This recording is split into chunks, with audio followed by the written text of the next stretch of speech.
Pada video ini kita akan mempelajari salah satu konsep yang penting pada OP, yaitu polymorphism. Nah, di sini kita akan berkenalan dengan konsep polymorphism. Lalu kita akan mempelajari ya terkait compile time dan runtime dari polymorphism, termasuk metode overloading dan metode overriding. Lalu kita akan mempelajari juga terkait reference typecasting pada Java, mencakup upcasting dan downcasting. Langsung aja pada bagian pertama. Apa itu konsep polymorphism? Sebenarnya kalau dari struktur katanya ya, poly itu artinya banyak, dan morph itu artinya bentuk ya. Jadi polymorphism itu sebenarnya banyak bentuk. Nah, dalam konteks OP, polymorphism ini adalah kemampuan satu entitas seperti metode atau objek untuk memiliki banyak bentuk atau perilaku yang berbeda.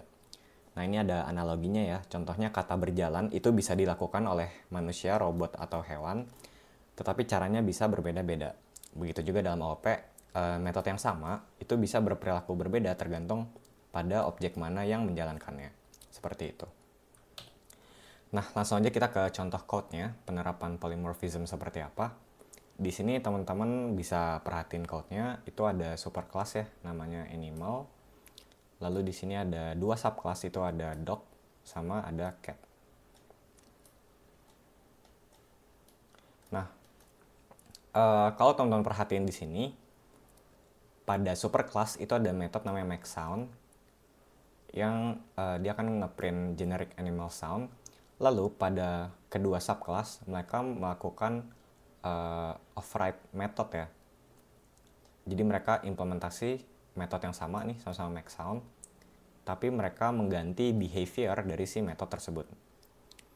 Dan ketika kita membuat objeknya, ini ada objek dog dan objek cat, dan kita panggil metodenya, metode yang sama dapat memiliki behavior atau bentuk yang berbeda. Jadi inti dari polymorphism itu seperti itu ya, dia metodenya sama, tetapi bentuk atau behaviornya itu bisa berbeda-beda tergantung pada objek mana yang manggil dia. Di sini case-nya kelas dog itu meng-override jadi woof woof, kelas cat override jadi meow meow. Jadi ketika kita buat objek dog, dia akan manggil woof woof, dan ketika kita buat objek cat, dia akan manggil meow meow. Seperti itu. Nah, polymorphism itu ada dua, ada compile time dan runtime. Compile time itu kita refer ke method overloading ya istilahnya. Kalau runtime itu method overriding.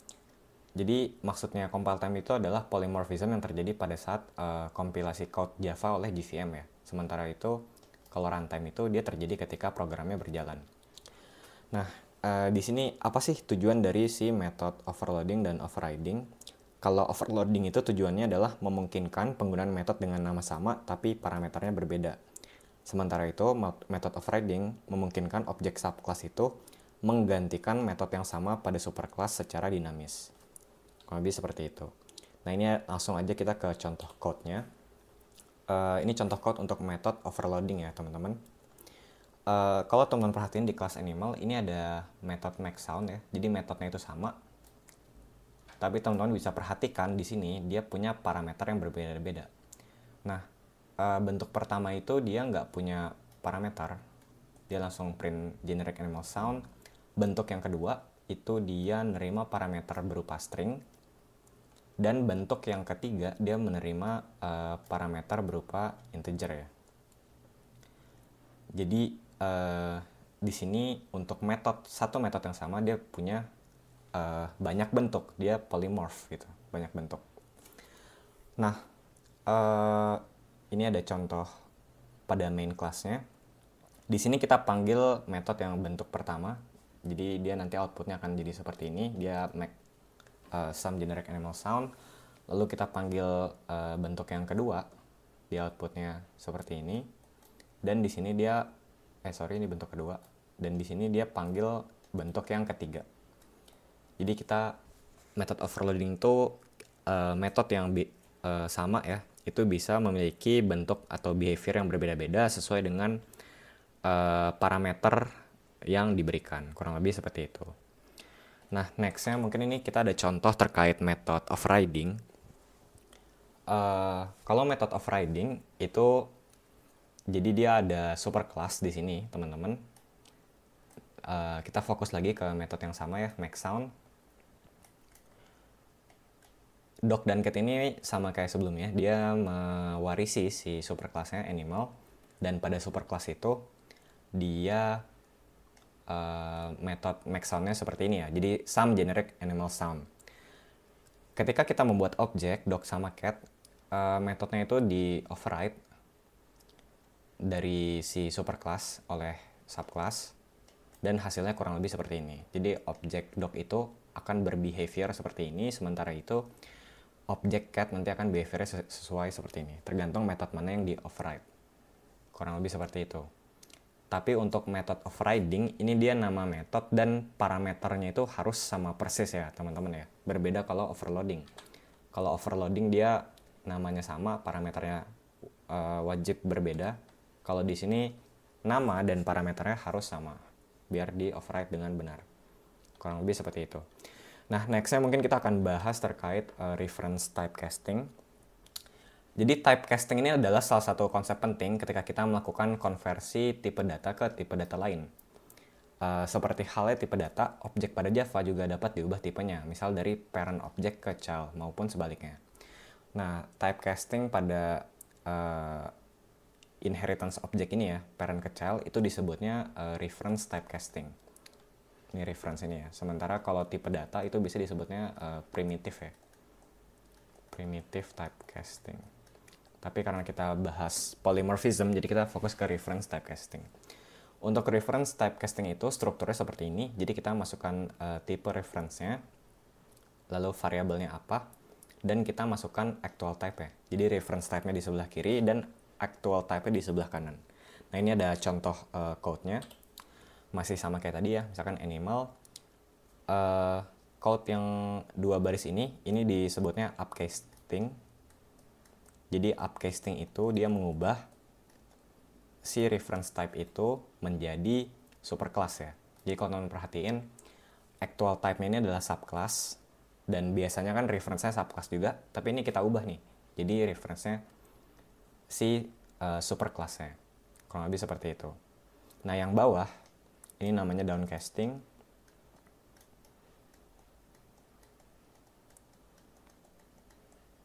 Jadi kita kembalikan reference type yang tadinya itu pakai parent class ya, atau superclass ke subclass. Jadi kita balikin lagi. Ini sintaksnya kurang lebih seperti ini untuk melakukan reference typecasting. Nah, sebenarnya best practice-nya di industri itu seperti apa sih? Best practice-nya itu adalah kita pakai si upcasting. Nah, kenapa upcasting ini menjadi best practice? Ini aku jelaskan. Yang pertama, metode itu seringkali didesain bekerja untuk banyak subclass. Contoh di sini pada main class itu ada metode misalkan print all sound. Dia menerima parameter animal. Artinya, semua animal ya, baik dog atau cat, itu bisa kita upcasting saja. Kita bikin seperti yang pertama ini, lalu kita masukin parameter ke metode. Nah, kenapa hal ini penting? Karena kalau kita downcasting, let's say tipenya kita bikin dog sama cat, itu kita perlu bikin dua metode terpisah, teman-teman. Jadi misalkan di sini ada print dog sound. Print dog sound ini nanti dia akan menerima parameter yang tipenya dog. Dan satu lagi itu adalah print cat sound. Dia terima yang parameternya itu tipe datanya cat. Padahal yang kita mau semua animal itu bisa keterima. Jadi karena ribet ya, harus bikin metode sesuai banyak jumlah subclassnya, itu better kita lakukan upcasting saja biar semua bisa masuk. Kurang lebih seperti itu. Lalu berikutnya nih kepakai kalau teman-teman pakai tipe data collection ya. Misalkan kita mau nyatukan semua subclass di tipe data collection, biasanya pada tipe data collection kita bikin nama si parent class-nya. Baru kita tambahin subclass ke list ya. Contohnya ini array list. Kalau kita tidak melakukan upcasting, itu sama ya, case-nya kayak di atas ya. Jadi nanti ada dua list, yang satu ada misalkan list dog, satu lagi list cat. Dan itu sulit untuk di-maintain code-nya. Jadi better di upcasting aja. Lalu berikutnya ini library yang ada pada Java cenderung didesain untuk menerima parameter superclass. Ini ada contoh aja ya teman-teman ya. Dummy library, let's say ada kirim notifikasi dari sistem. mungkin notifikasi sistem tuh bentuknya bisa banyak teman-teman, bisa email, SMS atau WA. Tapi di sini kita bisa jadikan ketiga notifikasi ini adalah subclass dari superclassnya notifikasi. Jadi parent itu notifikasi. Nah, kita terima parent, nanti kita tinggal panggil notifikasi yang sesuai. Kurang lebih seperti itu. Jadi better dilakukan upcasting. Nah, ini ada perbandingan ya antara upcasting dan downcasting biar lebih jelas lagi. Jadi kalau upcasting dia mengubah si reference type-nya ya. Ini reference type dari subclass ke superclass. Kemudian downcasting dia mengubah reference type dari superclass ke subclass. Nah, kemudian di sini ada teman-teman yang perlu perhatikan terkait method scope. Ketika kita melakukan upcasting, biasanya method yang bisa diakses itu dibatasi oleh reference type. Nah, maksudnya apa sih?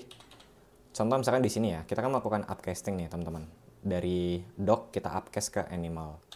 Let's say kalau di code aslinya di sini misalkan ada method yang namanya it gitu ya. Tapi di animal nggak ada.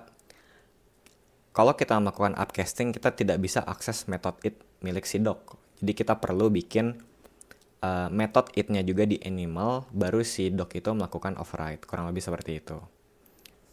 Jadi kita harus make sure nggak ada method yang ditulis di subclass tapi di superclass itu nggak ditulis.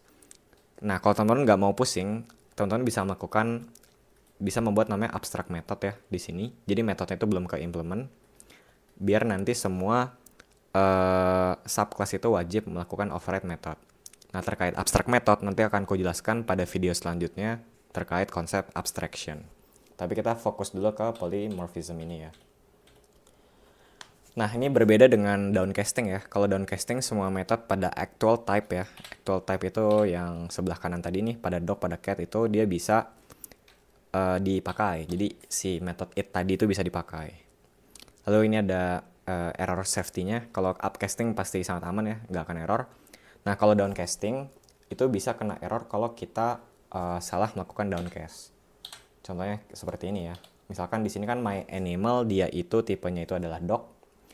Kalau seandainya di sini kita downcast ke cat ya, itu dia bisa kena error. Errornya itu si ini ya, class case exception. Jadi teman-teman harus make sure itu tipe actual type-nya itu apa. Kurang lebih seperti itu.